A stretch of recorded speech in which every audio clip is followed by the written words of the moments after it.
re-carpeted the whole thing, so they're still working on the steps in the center. So I'm going to have you take the long way. Thank you. So Angel knows about singing on the mic the first time you speak here, right? Okay.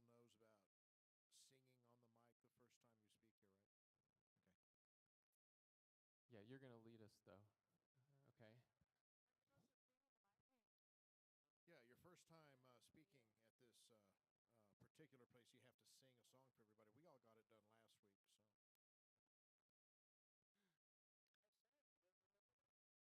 so. 2 weeks ago. Yeah. All right. So all of your microphones should be working. If not, we'll find out in just a moment. Thank you for being here. Thank you for your time, interest in candidates and this election and being informed. There were more candidates who were invited. This is just the group that showed up. So it was an open invitation actually to any candidate relevant to Pueblo County, any candidate who would be from Pueblo County. It was open to them. There is a chance, and that's why I added another seat, there's a chance another candidate will be here, but will be late because of another event. So if they show up, I'm going to let them sit there, and I have another mic for them over here. So we'll just add them if that takes place. The way tonight's format is going to work, I will be asking the panel of candidates questions. If you have any questions yourself, we might reach a point where there is time for you to ask questions, but it is more likely that afterwards you will be able to ask the candidates questions. I'm sure they're willing to stay till 10 or 11 tonight in order to answer those questions. The problem is I am not willing to stay till 10 or 11 tonight, so you'll have to do it outside.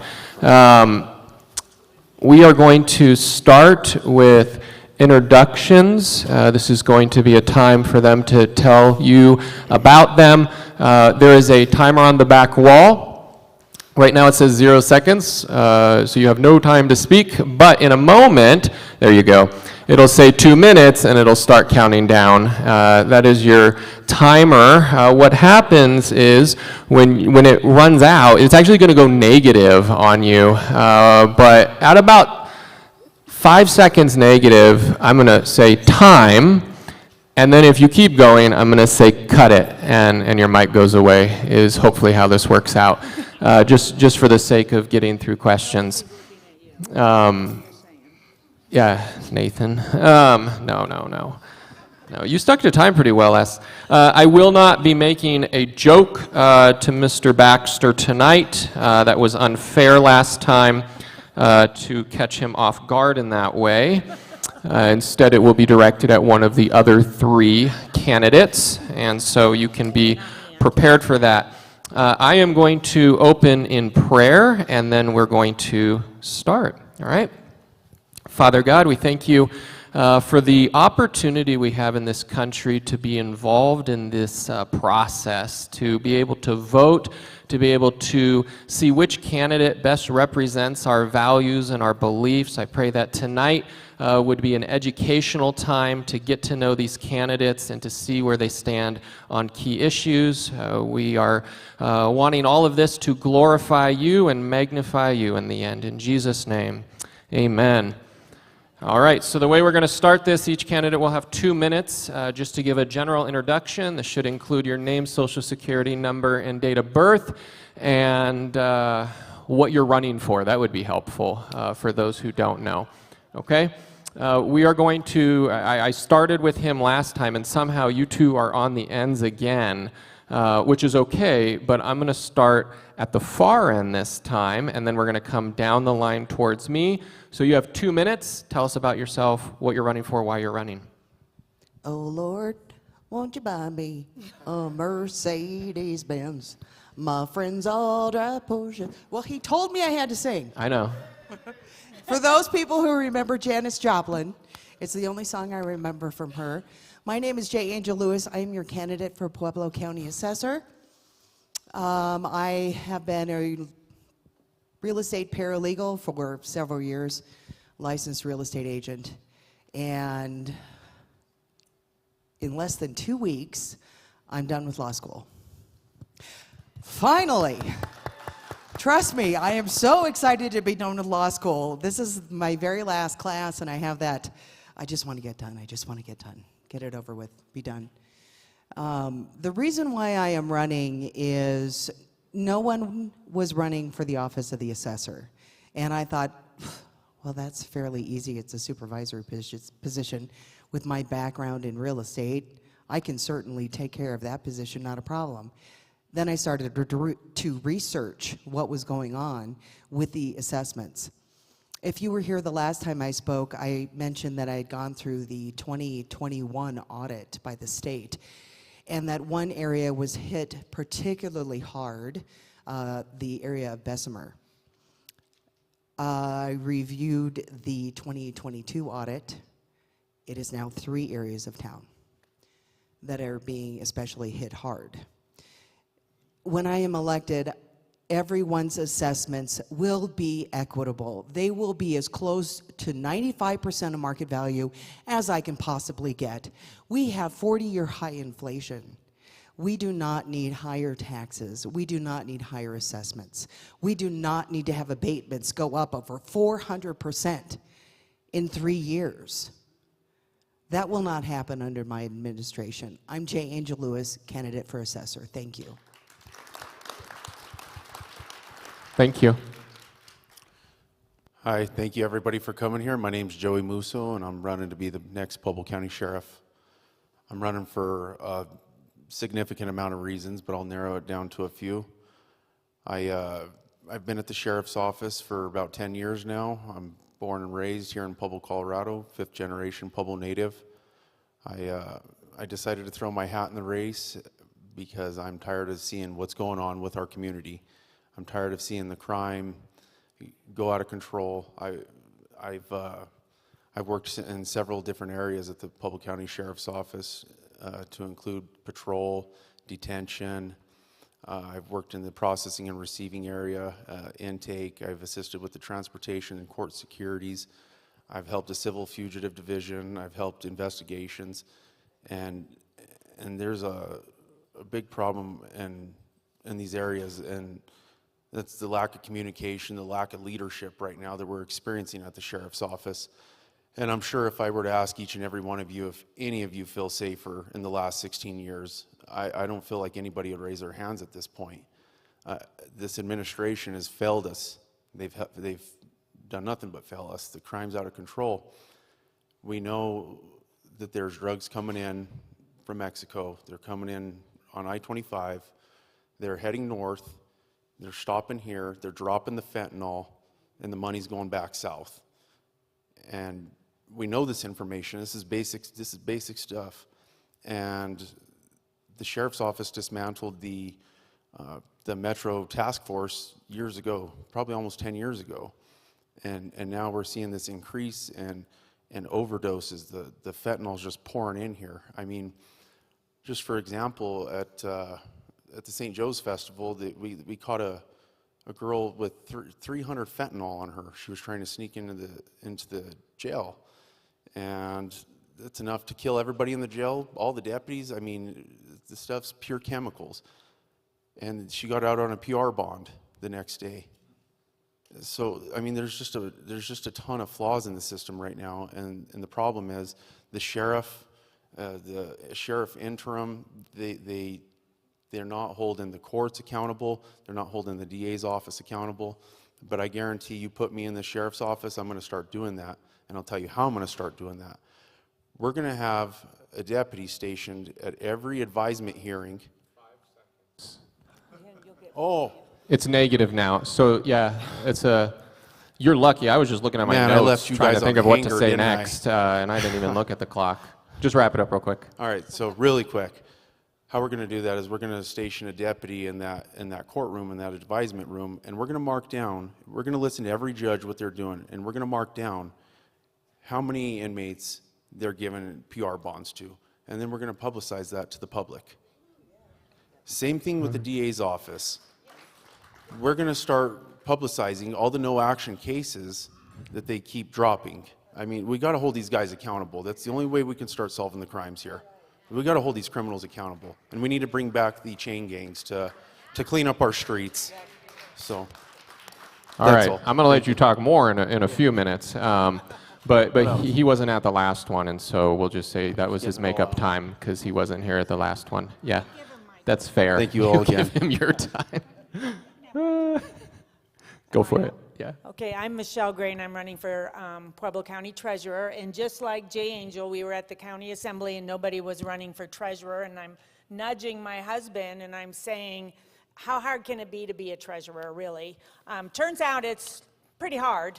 And so, so I've been doing a lot of research also. I think Jay Angel and I both stumbled on the computer programming and the abatements.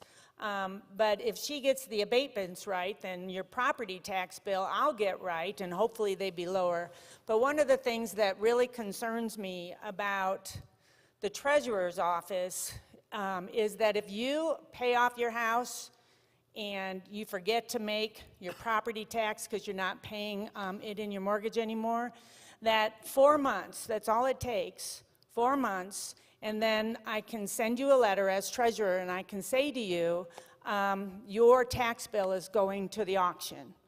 I don't have to notarize it. I don't have to call you.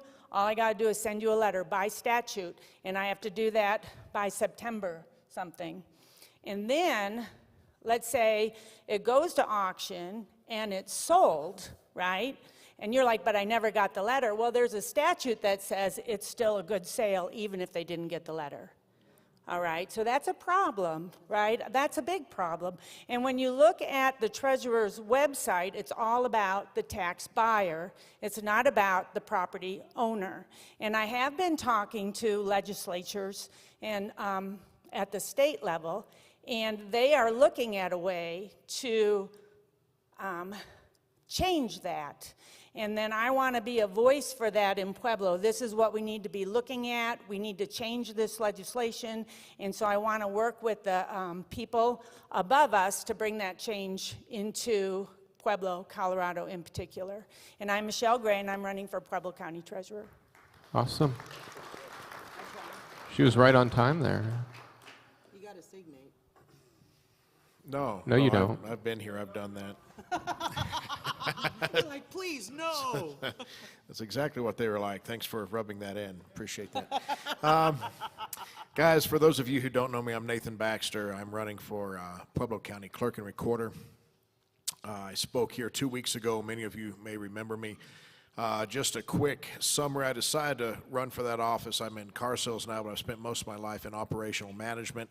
We didn't have someone to run for that position some time ago, so we got to talking about my skill set and what it could be used for. And I declared for the position about 1.5 years, 2 years ago, actually, right out of Forging Pueblo, in fact, that I attended with this gentleman. Well, I didn't attend it with him. He was sort of facilitating it badly. And that's time. There All right. But I've had a desire to get involved in local government, make some positive change. I spent 8 years in the United States Marine Corps. That's when I first began serving. From there, I went to college, UCCS, Pikes Peak and UCCS up in the Springs. Then I went into operational management for Dish Network, DirecTV, Anthem, Blue Cross Blue Shield, and USAA. Came down here with Dish to launch a program, fix some things, and while I was here, I met a girl. And Pueblo girls, man, I'm telling you. So long story short, I kept the girl and ditched the job, and now I have a 4-month-old son and another one on the way, and it looks like I'm going to be in Pueblo for the long term. She's 4th generation here, and my son and my new one will be 5th generation here. So I have a vested interest in helping in any way I can to make this community a place that we want to raise our children in, and that we want to have our families in, and that we want to build forward for the future, and that's why I'm running. Well, thank you. They couldn't hear me. Congratulations. I was just kidding about the facilitating Forging Pueblo thing. You did good, man. Oh, thank you. Thank you. And I was kidding about your time. I did give you more. All right. So let's start with individual questions here. I'm going to Have the first question for Mr. Musso. What major changes do you plan to bring to the Sheriff Department in the first, let's say, 6 months if you're elected? Well, with some of the major changes I'd like to do, right now, we have a lot of people exiting the sheriff's office, and we're pretty short-staffed. We're hitting probably 60, 70 short-staffed right now, and everybody that has worked there, not everybody, but I've had like a couple dozen people actually reach out to me and say that, you know, you get back in, I'll put in. And I got people from the police department wanting to come back. I got people from DOC wanting to come back. There's people that just quit a couple months ago and they said they'll come back. They just can't handle the lack of leadership, the lack of communication, the lack of doing anything right now with the sheriff's office. And you know, with my administration, everybody that I put in charge in these certain areas, they better not be afraid to get their hands dirty. You know, they need to be jumping in there too. They just can't be barking orders behind a desk and expecting miracles to happen, because that's just not how it works. You know, you got to treat it like a business. I got the vision now. I've talked to people for a long time throughout this whole experience, and I think I know what the community wants. And now I'm at the point where I'm starting to pick out the people that are going to be put in these positions, and they're going to fulfill that vision, not for me, but for everybody that's here tonight and everybody out in the community. We just haven't had that, and there's just lack of morale right now. So we just need to get the people. We need to build up the morale. Once we get the people and the morale up, we're going to start creating those task forces. I mean, we got to do things in steps. We're reversing. I'll have 4 years to reverse 16 years of damage. So we gotta start working into the right direction again. But it's definitely not impossible, and it's something they've overlooked for a very long time. But it all starts at home. All right, thank you.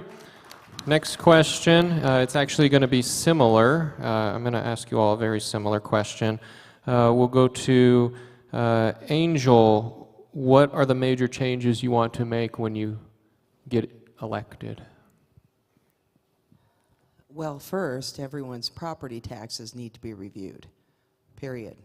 I mean, there are over 100,000 parcels, but it's on a spreadsheet. Put it on a spreadsheet, look at it. The areas that I saw in the 2022 audit all need to be reduced by a minimum of 10%, because they're all over by that amount, by 10%. So it went from one area to 3 areas that we know that there's problems, right? There are also several other problems. I asked for the number of NOVs for land values. I received over 5,000 in 2022. Hundreds of them changed values from $960 to $40,000. And then in 2022, apparently he must have filed an abatement because they went down to 844. Now, if I was that particular owner of that property, I'd be filing an abatement because it went from 960 to 944 or 844, which means they were already overvalued, right? If they went down after, so either there's a major problem in the no longer new computer system, which could be. I have spoken to several former members of the staff, and they all say that it is a problem with the computer system. The only problem is that new computer system has been in place for almost 3 years. So Michelle and I need to get together and try to figure that computer system out. We need to get with the developers. We need to talk with the appraisers in the office staff, and say, what are your major problems right now? What can we solve? Because we have 16 weeks before the new NOVs come out, and that's 16 weeks to fix 16 years. Now, we're going to do everything we can in that office to make sure that we get the valuations right this time, and that no one's house or property is overvalued, period. All right, thank you. We'll go to Mr. Baxter. First 3 to 6 months, what are your goals? We have to reduce in-office attrition. We're currently hemorrhaging personnel at the rate of about 40% attrition. And when you're doing that, you lose all the expertise in the office. So if you're wondering why lines have gotten longer, wait times have gotten longer, it's because people have had, 15, almost 20-year careers, and they're walking away because there's a lot of hostility in that work environment.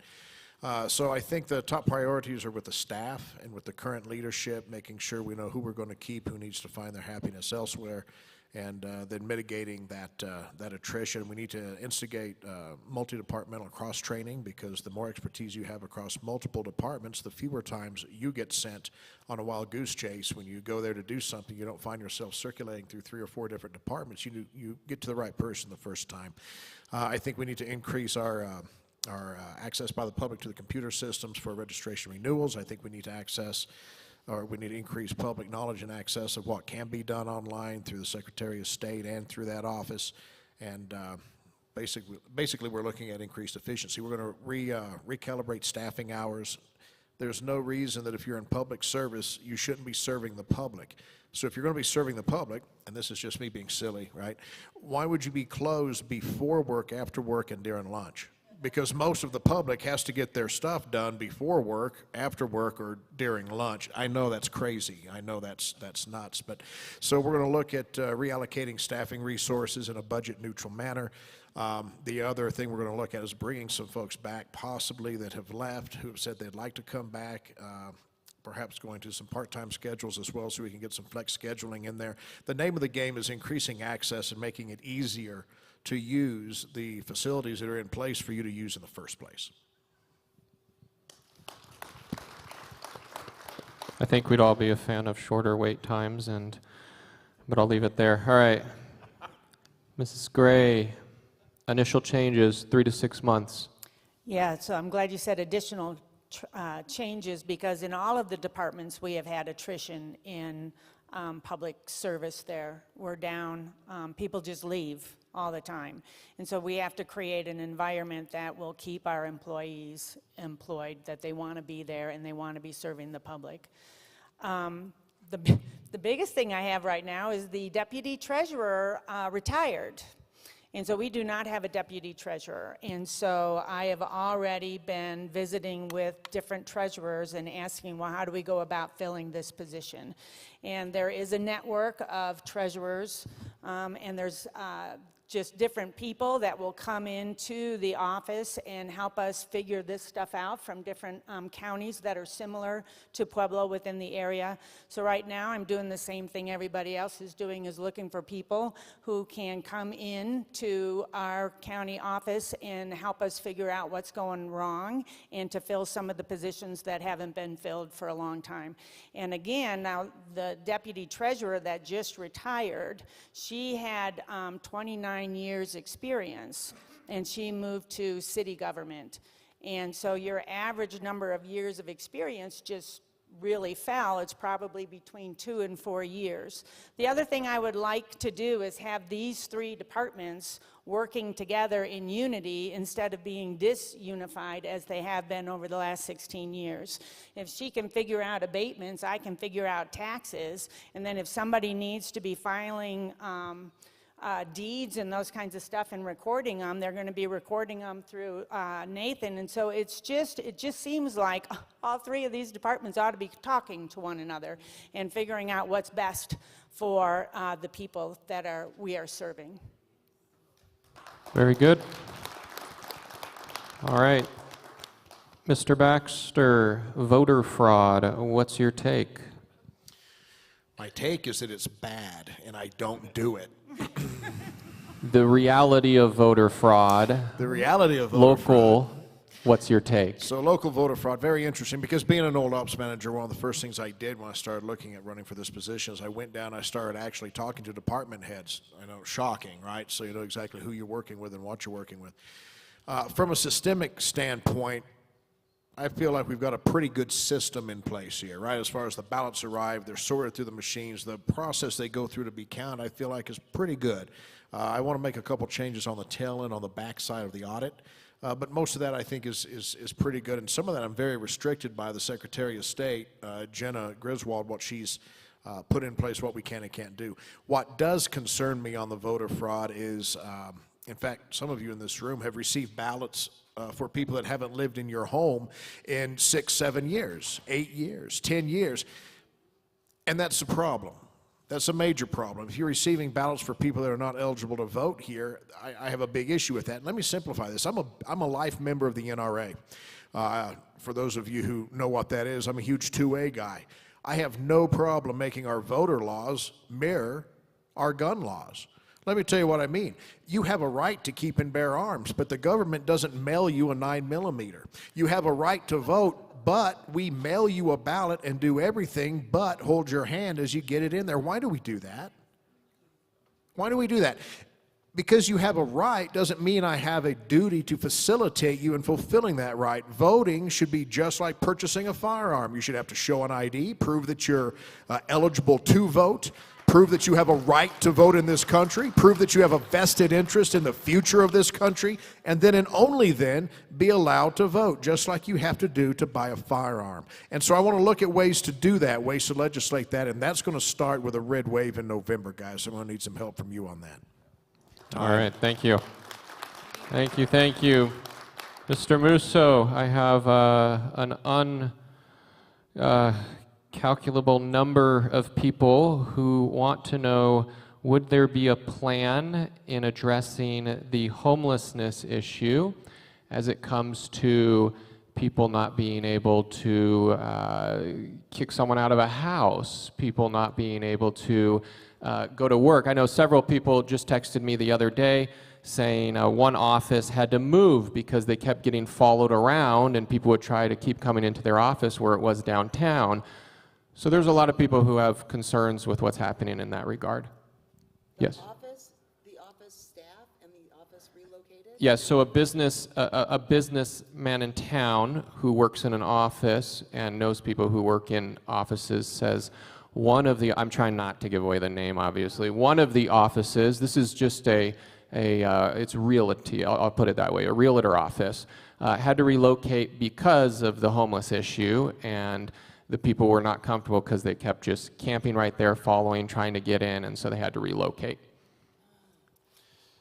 Well, this can be approached several different ways. I mean, we can do what Denver and Fort Collins and Greeley and Springs and all them are doing, and we can just put them on a bus and send them somewhere else and play this game where it just never ends.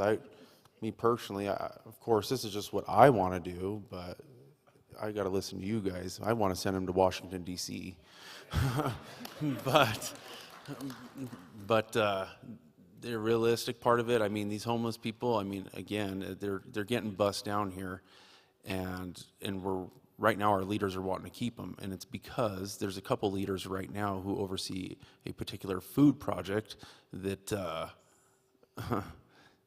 it's a nonprofit, but there's a couple leaders that are in charge of it right now, so they want the homeless here, and we need to be transparent and be open about that, and that way these citizens, right, we all get together, power our numbers, and try to get that kind of squash. But I mean, we can do things like other towns, like there's other towns I've read on that do like Operation Move Along, and you just designate a couple officers to just keep moving along, and eventually they just want to get the heck out of here, and then the word just kind of spreads. We can do that. For people that are homeless, that have addiction problems, mental health problems, things like that, we gotta work with the community, and somebody in the community's got to step up to the plate and say, okay, let's develop this kind of treatment or this type of rehabilitation center. But right now it's not so much a law enforcement officer, although law enforcement can intervene in it. But it's got to be more of a community-based effort, and I'm more than happy to work with anybody who wants to start something, a nonprofit or anything like that, to get these guys moving along. Because personally, I think I don't like to take my kid to City Park or Mineral Palace because there's needles under the slides from these guys. So, you know, me personally, I just want to do whatever it takes to get them out of here. But yeah, there's just other efforts that we got to take measures on too. Yeah. There's not a real answer on it right now. It's what the people want to do. Do you want to keep them here and try to treat them, or do you want to keep them moving? So All right. It's something that the community would have to decide. Thank you. We'll go to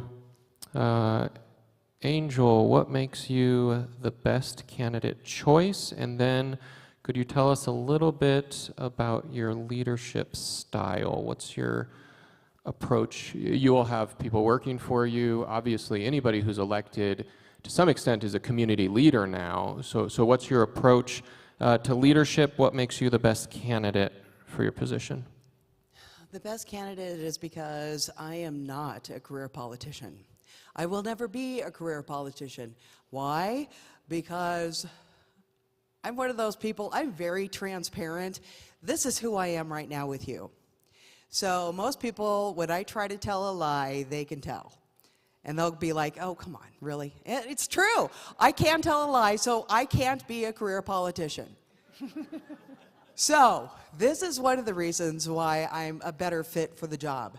Not only that, but I have deep concerns about overvaluations in Pueblo County. People are going to be substantially impacted and have been substantially impacted. But the current assessor is more about the audit than about the people. He's more concerned about saying, well, I passed the audit, so, I'm good. No, it doesn't work that way. You get a chance to look at all the valuations before the auditor even comes. If anything is overvalued, it went from 1 to 3 in a year, 3 areas that are outside, almost outside of audit standards. They're so overvalued. But he didn't care because, I passed the audit. But you know what? Passing the audit should be a natural consequence of having the numbers right, period. And that's what we're going to do. My leadership style, I am not a micromanager. Okay? Like the previous, or the current assessor, I should say, not previous yet. Like the current assessor, he actually said during the debate that one property he thought was overvalued. They received a call. He personally went down, reassessed the property, went back to the office and said, change the value. That's micromanaging. That says, I don't believe in my staff. I'm not going to do that. The staff has a job. The staff needs to be supported. I will do whatever I need to support that staff. Because of my real estate background, I can look at valuations and see what's right. Talk to the property owners, the homeowners, and find out what their needs are. Time? Sorry. No, you're good. Sorry. Thank you. All right, let's move to Michelle. I want your take on something, and I don't have it right in front of me. It's a county ballot measure. Someone could yell it out. That term limits the assessor, treasurer, and commissioners. What are your, and clerk and recorder. I want the 3 of you, and try to just take a minute. I'm curious, for the 3 that this would affect, because I don't think it term limits the sheriff in that particular one. For the 3 who it affects, starting with Michelle, what is your position on the term limitations for your position that you're running for? Term limits for my position, I don't have a problem with term limits. I think part of our problem with government is we don't have them. And so we have people in office that are doing things for too long, and they're in it now for profit and not for the people. But I would like to know what's behind the term limits, and there's some, rumors around the community about why we are doing this. And so I do know, I hear it a lot, that they want these not to actually be elected positions, that they believe that they should be positions that people are hired into. And so that concerns me also. If term limits is trying to silence the voice of the people because they want to hire people for these positions, and then it's who scratches whose back, I do have a problem with that. And so I think I would have to know more about it, but in general, I am for term limits. Okay, good. Let me throw it to Nathan, and then we'll go down to Angel on that topic. Just a minute on that topic. Not a math topic? 74 times 83. I was going to hit her with polynomial equations, but that's, Michelle's actually going to do this real quick. Yeah. yeah, she's actually working that through. Guys, this is one of those questions that comes down to a question of principle, right?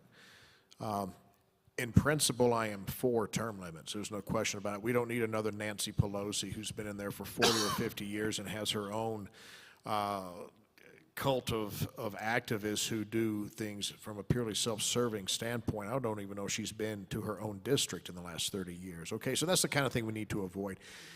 We need to, and the other reason I would favor term limits is because we need to have elected officials that are worried about a succession plan. What I mean by that is in operations management, you're always worried about making sure you have a solid succession plan for your business so if the next person comes up, they can run it. I think if you're term limited, then that necessitates a much more solid foundation for each department. So in principle, I am for them. I am curious to know some of the background on this current batch, but I would favor them because, you know, the sooner we pass term limits, the sooner we'll have them. Yeah. Okay. Good. Angel? Oh, no, his time ran out. I said 1 minute. Oh, you said 1 minute? Yeah. But that was a good ending. It was a good ending. Yeah, I mean, no, I thought right. you were Let's just ending stop right there, so I Yeah, said that's thank good. you. That's Yeah. good. We're just, I was being polite. All right. that's good. Angel. I would have to concur with Michelle and Nate. Like I said, I'm not a career politician. The current assessor has been in office for 16 years. He's looking to be there for 20. At that point, you kind of lose track of the people who put you in office and the reason why you're there. You do. You lose touch with the people, period. And you're all about me, I. And you're a total narcissist. I hate to put it bluntly, but that's the way it is. That's why I'm looking at 8 years max, period. This position, my office as the assessor, is the smallest out of all of these offices. It's also supervisory. But in theory, yes, we should have term limits, but across the board, we should have term limits. And I'm just wondering why they're putting it on the ballot now. But it did kind of make me go, maybe is it because they're thinking it's going to be a red wave? Why did they put it on? But in theory, I am totally for term limits. Okay. And I mean for everybody. Yeah. But like I said, you're in the office too long, you forget why you're there. Yeah. You don't Good. care. Yeah. Huh? Good. Sorry, it was Okay. time. So he's Well, trying. more than enough time. He's a little upset that I let you go 20 seconds longer than I let him go. But that's okay. That's okay. All right, Mr. Musso. I am actually, and Spencer Ryan, if you can adjust it, I'm actually going to give you 3 minutes for this question. All right. Lucky me. Yeah, you're welcome. Because there's 2 parts to it. So there is the broad issue of drugs that I'd like to know what your plan is to address it. And then, related, I would like your opinion on Proposition 122, which is the psychedelic mushrooms and whatnot that the state proposed, or that someone proposed allowing. What are your thoughts on the mushrooms? And then what are your thoughts on drugs in Pueblo and a solution? Okay, well, right now in Pueblo, the sheriff's office, we got 2 guys down in Colorado Springs that are partnered with the DA. They're sworn DA agents. They're sheriff's deputies, but they're also DA agents, so they can enforce federal crimes and things in that nature.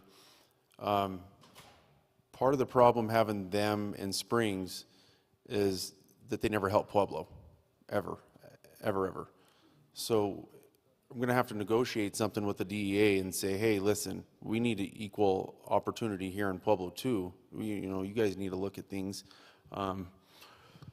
That's one of the things. I would like to restart the Metro Gang and Drug Task Force that was once a thing with Pueblo PD and the Sheriff's Office. I think we need to be on the same page and have the same intel and share that with each other, because it only makes sense. I mean, right now we get crimes happening in the county that may be originating from the city, but we don't have that form of communication. We don't have that bridge. So we need to build that bridge back up. Just a lot of things with the drugs. Like I said, it's coming in north, south, and once we put a stop on that, it's going to slow things down a lot. I really, truly believe that, because that's just where it's all coming from. And then, second question, well, the Mushrooms. proposition. So magic mushrooms. I've read on some of this stuff, and they say there's studies out there that prove that this stuff cures depression. And if it cures depression, I'm okay with that, because they're saying it's cured in a rather quick manner. But I was talking to someone the other day, and they said they're calling it natural medicines, but they're saying that the coca plant's going to be natural and the poppy plant's going to be natural. So my question is, are they trying to make cocaine and heroin legal too? Can I reframe it real quick? Yeah. Just in a recreational sense. Oh, it's just in recreation? Yeah, so what's your opinion on a recreational availability of these versus a medical availability of them? No. If Okay, it's because this medicinal, doesn't yeah. require a doctor to prescribe them. Oh, okay. Yeah. Okay, I was under a different, no, I can't go for something like that. Okay. I think it's got to be ordered by a doctor. I'm just trying to be a politician here. I can't really say what I think, but you know, from what I've read, if a doctor's trying to give psilocybin to somebody to cure depression, I'm okay with that, and that only. But yeah, anything else is just too extreme. We're just going to have way more problems than we already have now. You know, a lot of people saw the homeless increase with marijuana being legalized. So, man, we'll really shoot ourselves in the foot. We pass something like that. That's just my opinion. But I see a lot of heads shaking out there. I think we're all on the same page on that one. Because it turned out so well for Seattle. Yeah. Yeah, Exactly. well, Denver City Council did it last Yeah. year. Some of the mushrooms, they legalized them. Yeah, they decriminalized. Yeah, they decriminalized them. All right, let me go down the line. We're going to start with Mr. Baxter this time. This is a question I asked last time, but I like the question. So, should those in government set aside their religious values and conviction when fulfilling their role in government? I don't think you can separate who you are from how you govern or how you manage or how you live. If you're a Christian when you go into government, then you need to be a Christian while you're in government, or maybe you weren't a Christian in the first place. You know? So I don't think you can separate that. Is this a 2-minute time, or is this a 1 minute? Where am I, man? It's a You lucked 2-minute out like me. question. It's a 2-minute, okay. Yeah. And guys, I would submit humbly that you also cannot separate your principles from where you are in office. You know, we're at a place right now with the homeless and the drugs and the crime, because our politicians have become confused, and they don't know if they should be more worried about reforming the criminal or protecting the just and the law-abiding, right? They don't know if they should lean towards helping the drug addicted or protecting the people whose property is being stolen and damaged, right? They don't know if they should let criminals out of prison early or protect the lives of people who might have their lives taken by those criminals. And I think we need to remember that when we go to the polls and elect people, we need to make sure that we're finding people who are Christians, if we're a Christian, who find people that have the same principles and same ideas about government that we do, because it's going to show throughout everything they do, right? Through the departments they command, through the speeches they give, through the platforms they take. So I think the short answer is you can't separate it. In fact, you can't. You shouldn't. We'll go down the line. 2 minutes. Same question? Same question. You want to repeat it one more time, because he distracts me. He distracts you. Should those in government set aside their religious values and convictions when fulfilling their role in government? Well, that would be a no. That's it. No, I'm just. All right. it That's would be- good. That's good. And you That's get the good. prize. Well, it would be a no, and I think I was up here last time. I mean, I am asking for prayer from a lot of different people, and I was just over with the Cranks at their festival at their Life Church and asked for prayer there too. And the prayer is about, how do I honor God and glorify Him in the department of treasurer? And I don't know. I don't know, but I know who I am, and I know who I believe in, and I know the moral law that I need to be abiding by. And so I can't separate that. If I don't stand on those principles, I'm just going to be swallowed up in all of the politics and all of those ideologies that everybody are already swallowed up in and we're trying to get rid of. So if I don't stand on principle, then I don't stand. And I know who I am to stand on, and that is my Lord and Savior, Jesus Christ. All right, Mr. Musso? No, I do not think we need to separate God from politics or any type of government. I think that's who we are. We can't stop being who we are. We need to stay true to ourselves. And I mean, I'll just put it this way: the side of the police cars right now say service over self, but I want to make them say one nation under God. So because we are one nation under God, that's what we're built on. This is a Christian nation, and we're going to hold those values as long as we can, forever. It's just right now they're just trying to take this stuff. They're trying to remove it from our kids. They're trying to remove it from everything right now. And right now, we're in a battle of not Democrat, Republican. We're in a battle right now of good and evil. That's what it boils down to. We're in a battle of good and evil, and good is always going to win. Always going to win. So as long as we have the power of prayer, anything's possible. That's all I have. All right. There is no possible way that you can separate me from my faith. Those that have been separated from their faith are the ones that have cashless bail. Those are the ones that say you can steal up to $2,000. I'm sorry, it was important enough for God to write it down. Right? Thou shalt not steal. But our legislature has lost touch with God and said, okay, it's okay to steal. No, it's not. I cannot separate my faith from who I am. Am I going to go into work every day and say we're going to have a silent minute or two of prayer? No, I'm not. But that is my faith in Jesus Christ is going to be my touchstone, as it is every single day. That's what guides me. That's what pushes me every day.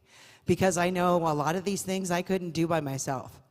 I know that God's over my shoulder. Jesus is over my shoulder. They're looking down at me and going, go, go, go. Like I said last time, ethics are very, very important. And I'm not going to how do I put this? I'm not going to burn in hell for for eternity, to put aside God and say I'm not going to do it. Like I said last time, our life on earth here is one grain of sand, and eternity is the Sahara. You can't separate the two. And I always live every day praying to my Lord, praying to Jesus. I usually have a rosary in my pocket, just in case. Oh, I have to tell Joey something. All right, I grant you a 20-second extension 20-second to extension. your time. And part of the reason why our leaders have lost faith, and it's showing up in our community every day. We were supposed to have a sign-waving event, and there was a guy, I think he was high on something, on fentanyl on one of the corners, and we did not feel safe to do a sign-waving there. Our leaders have lost faith in God, and it shows, and we need to bring it back whatever way we can. All right.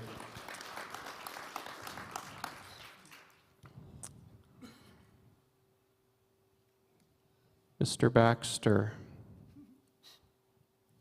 This isn't a trick question. You're all waiting for it. Mr. Baxter. It's like the Matrix, right? Mr. Anderson, isn't that the name? Anyways,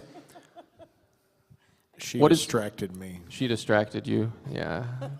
What is your plan to increase, not just, let me make sure I say this the right way, people's confidence in the election integrity in Pueblo?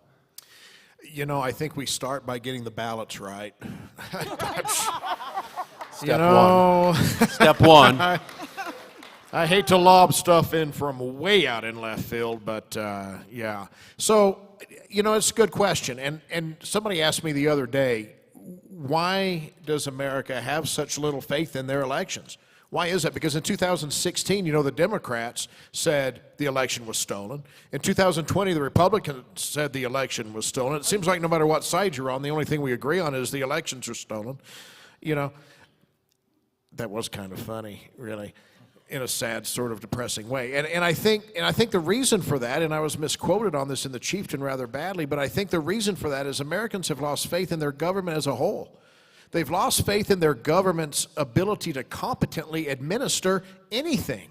We can't get ballots right, license plates right. We can't keep lines under 10 minutes. We restrict access to churches for a flu. We bring kids home from school and impact natural development for something that most of us would develop a natural immunity to anyway. We've seen the government fail repeatedly, particularly over the last 3 or 4 years, and even going back 10 or 15 years. And I think part of that is in some of the folks who get elected. We look at them and say, are you serious? There's no way that person actually won, right? But I think the first thing we do to restore people's faith in elections is we display overwhelming competency in what we do. It's not necessarily about the election itself. It's about the three of us coordinating our offices and making government work for you, who we work for, in Pueblo County, and work consistently and work well. And that seems like such a simple thing, but the truth is you can't just come out of nowhere and run for an office without knowing how to do that. Guys, I have managed operations with 200 people in multiple departments for almost 20 years. I didn't just take a shot at this job because I thought maybe I'd give it a whirl. I know how to do this kind of thing. We've got to start electing people who know how to do the kinds of things that we need them to do. That will restore faith in elections. That will restore faith in government. And that will turn the town and the county and the state and ultimately the country around. Very good. Thank you.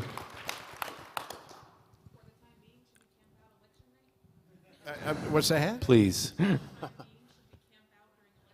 Absolutely. Absolutely. Talk to Christy. She's already fomenting some things, and I'm not kidding. She is observers and everything else. Let's go to Mr. Musso. During, Nathan brought this up, during COVID, many churches felt like there was lopsided treatment and unfair treatment for them when compared to casinos, liquor stores, and other companies or organizations. If something were to happen comparable to COVID, again, what would your view be on churches and whether or not they can choose to stay open, or if Man, I would to... lay the hammer down on the health department. As a constitutional sheriff, what they did during COVID was completely unconstitutional. The same thing with the masks. Right now at the sheriff's office, they're still forcing us to wear masks. It's absolutely insane. And if you don't want to do it, then you could possibly face reprimand for insubordination, which is something you can be terminated for. So it's absolutely crazy right now. I just take the risk and just don't wear it. They haven't fired me yet, so I'll keep doing it. But no, you got to lay the hammer down on the health department and let them know where they stand in this county, because there ain't nobody there elected. We would be the ones being elected. Yeah, and there's no laws for it. It's just completely unconstitutional. It can't be forced. Yeah, and that's another thing. Good point. The prisoners don't have to wear them, just the deputies. It's everything. Again, the good and evil battle right now. It's absolutely insane. But no, I wouldn't allow that. But I do want to take a couple seconds and reflect back to the whole election integrity thing. Nathan and I have spoke on the behind the scenes, and we are going to develop a plan with the sheriff's office and the clerk and recorder's office where there's body cameras and dash cameras and officers there at those boxes following the people to get them transported in. I mean, him and I both agreed on this. We got to work together. We got to protect those votes, and we got to do whatever we got to take to protect those votes. So, just wanted to touch base on that really quick. Good. Thank you. Michelle, do you plan on using your limited, in the sense that every role in government has some limits, position as a platform to influence our community in other ways? For good or for evil? I would hope for good. So do you plan on using your position? Someone who is elected, whose name is out there, has a platform now, and some choose to stay where they're at, and some choose to use it as a way to influence our community as a whole. What would your approach be? Well, I would use it. I'm an elected official, and I mean, I've already stated that through legislation, I want the statutes on property changed, right? And so I will be talking with, and I already have been talking with legislators at the state office about how we can change legislation so that it is in favor of the property owner and not the tax buyer.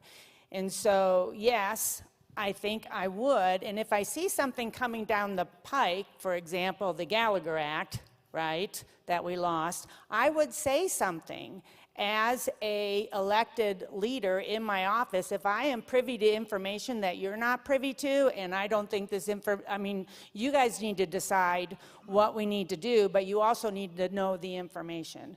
So yes, I guess I would use it as a way of influencing people, but the idea would be that you know the information that is out there truthfully, and then you make your decision on what needs to be done with whatever the particular issue is.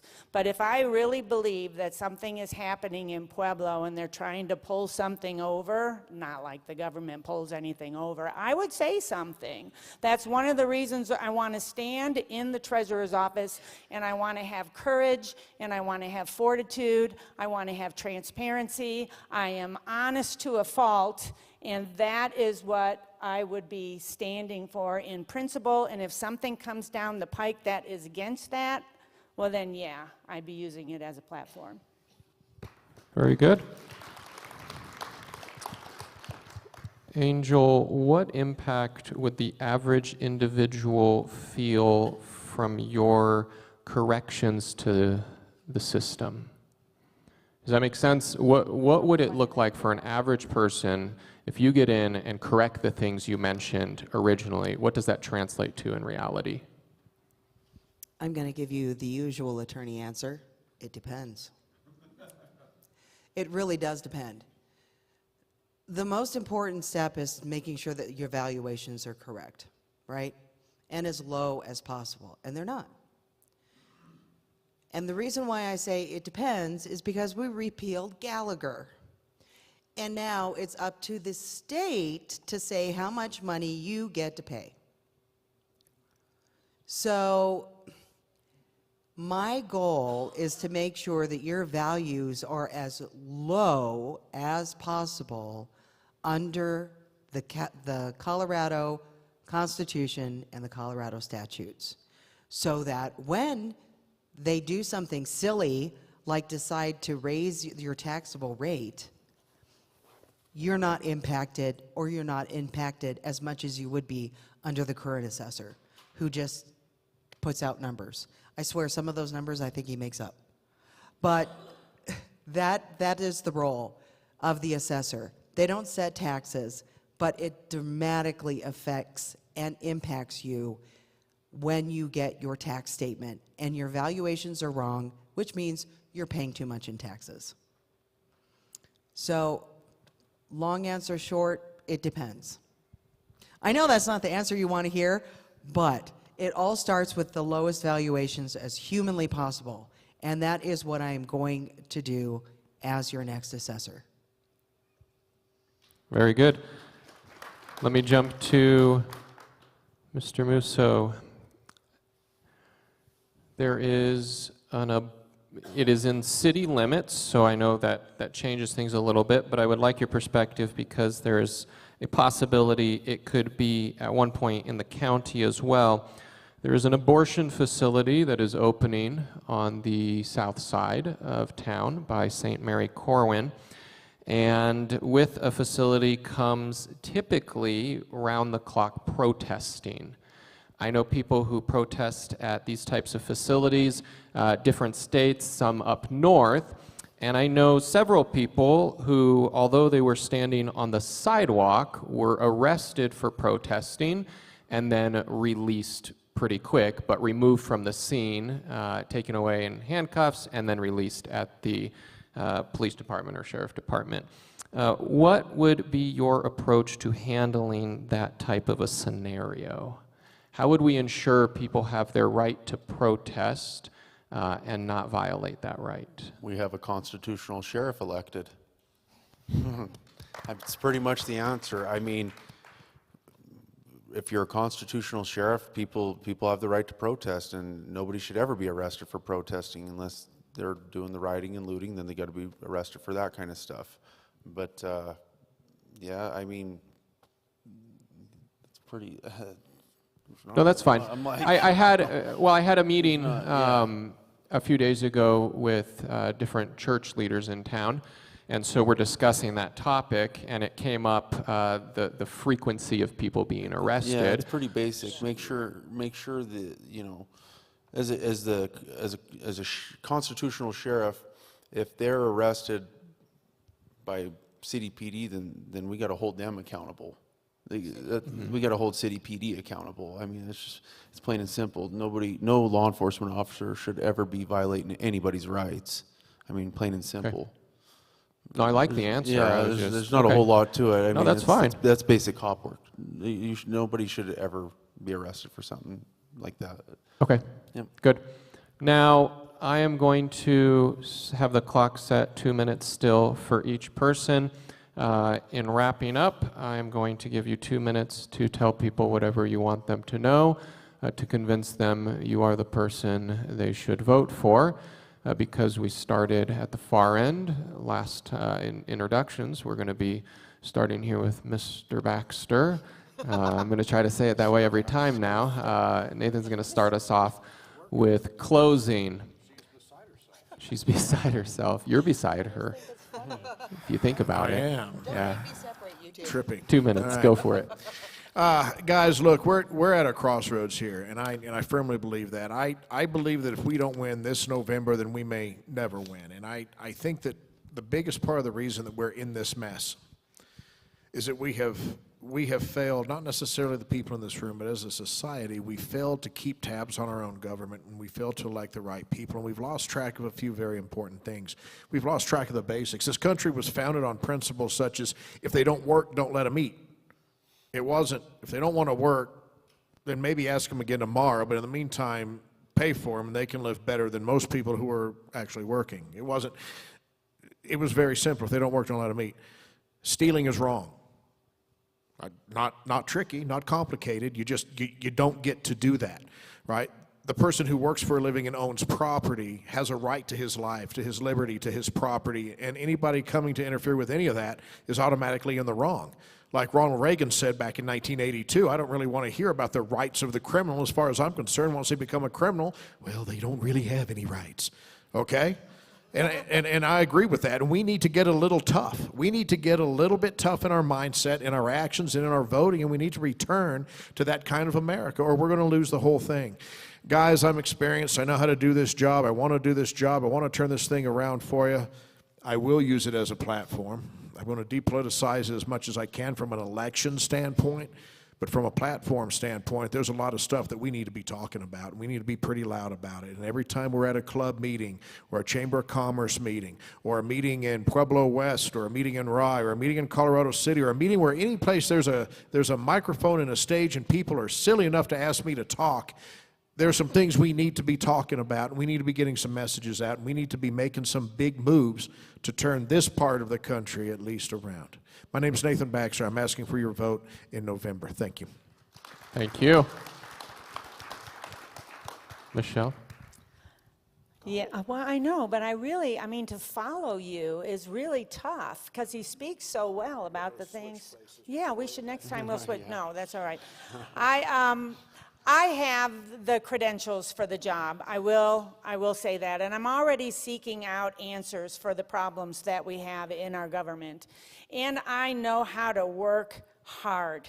I have that good American work ethic that, I mean, if any of you have been following me on Facebook or on my blog, I am working like a dog, and just for the campaign, and I will do the same when I am in office, because until we get it right, I'm going to be staying long hours, and I have proved that over the years too, because I'm a teacher. How many of you drive by a school and see all of those cars still in the parking lot, right? Because we're in there getting our grading done and getting the lessons for the next day or tutoring kids. I have always gone beyond my contract, and I will do the same in the office. And I have been talking to other treasurers within the state, and they have told me that this first year is going to be a hard year.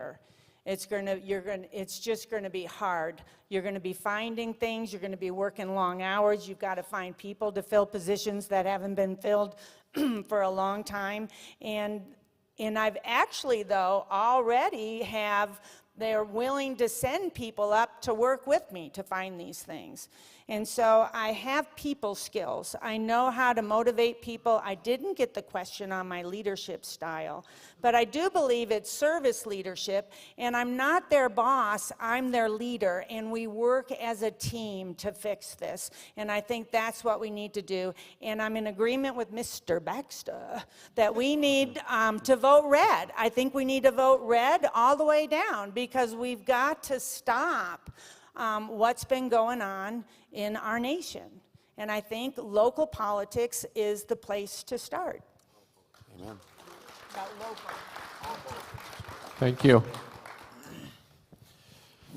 Well, just to go off of what she was saying a little bit, the only way, guys, we can fix a country is to do it one county at a time, and that's what we got to do. We got to do our part, and we got to vote, and we got to spread the word.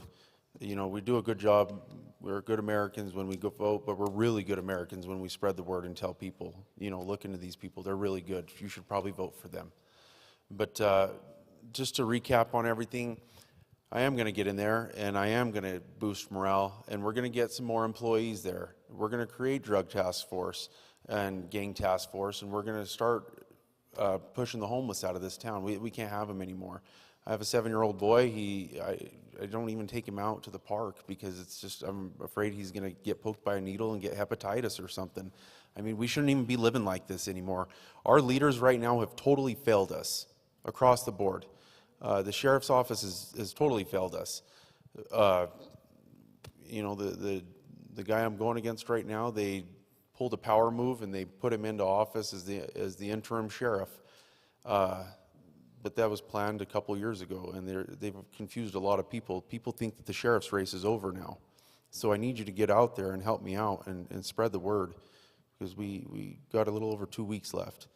But we got some bad people in office. There's a lot of corruption, and there's nothing more scary than having a crooked cop in office. I'll just put it that way. I'll let you do your research, though. But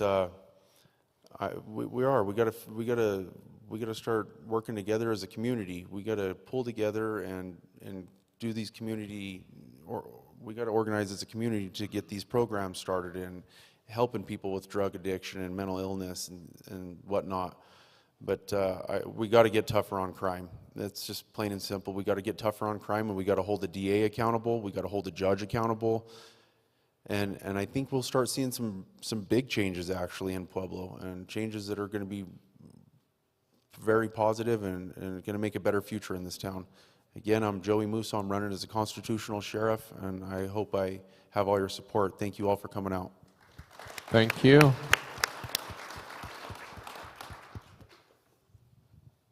Let me ask you all a question. Raise your hand if you think that your life is better than it was 4 years ago. No, but Luke, you think your life is better now than it was 4 years ago? Congratulations. Yeah. Besides that, Economically, have you looked at your 401k lately? Yeah. things are going Yeah. The crime in this area, the property taxes, the valuations. You want to keep banging your head against that wall? Or are you guys ready for a fresh perspective, a fresh pair of eyes? Especially in my office of the assessor, it lays the foundation for everything else. And those numbers have to be right. And I am not going to throw people of Pueblo under the bus just because, hey, I'm going to pass the audit. I don't work that way. It is not right. It is not fair. It is not just. And I could not sleep at night, nor could I go upstairs knowing that I did that. I couldn't do it.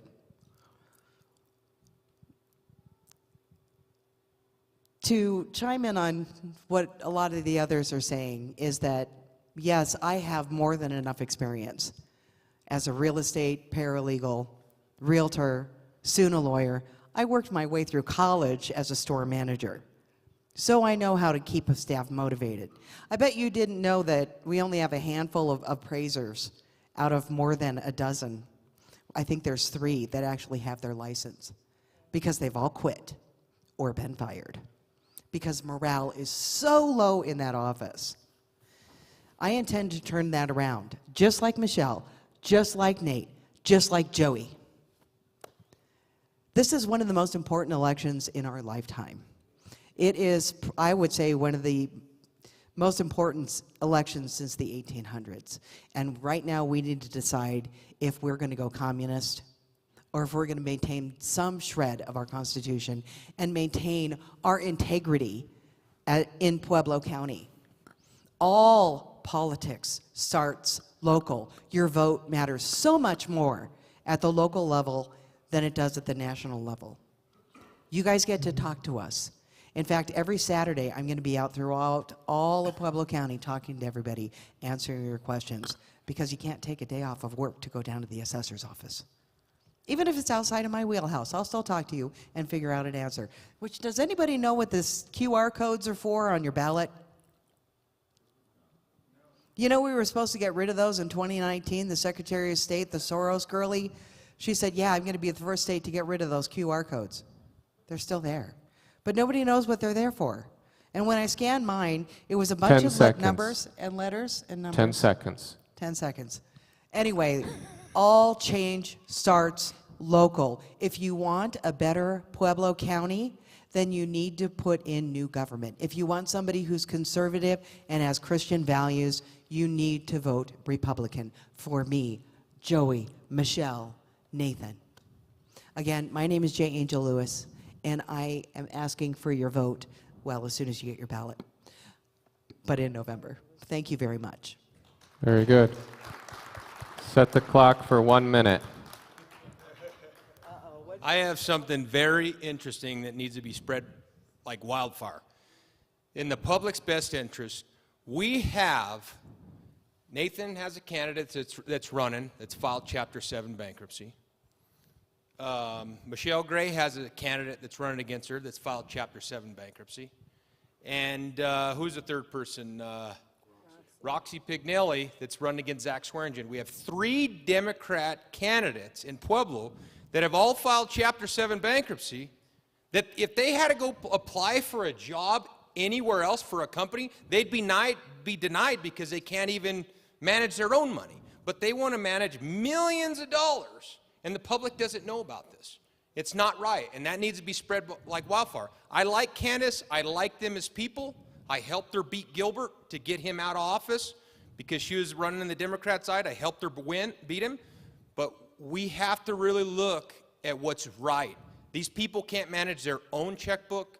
Why should they manage your money? And I think the reason why I wanted to tell you this is because a lot of people don't know that that's actually what's going on. We have people that can't manage their money, but they want to manage everybody else's. All right. He was bold enough to just walk on stage, so figure he deserved 1 minute. Thank you guys so much for being here. I'm sure the candidates are happy to chat for a few minutes. Any questions from anybody? Well, that turns into a really long ordeal. Okay? So what I like to do, because they can only ask one at a time then, whereas if I put you down there, they can ask 4 at a time. So I'm going to let you guys come down here to where you can stick around, and if people want to pool and ask questions around you, that's fine, but we'll get through way more questions if I let you personally answer them than if I field them one at a time up here. Okay? So thank you guys so much for being here. Thank you for your interest. They'll come on down and chat with you until about half hour is probably what we have before the facility is going to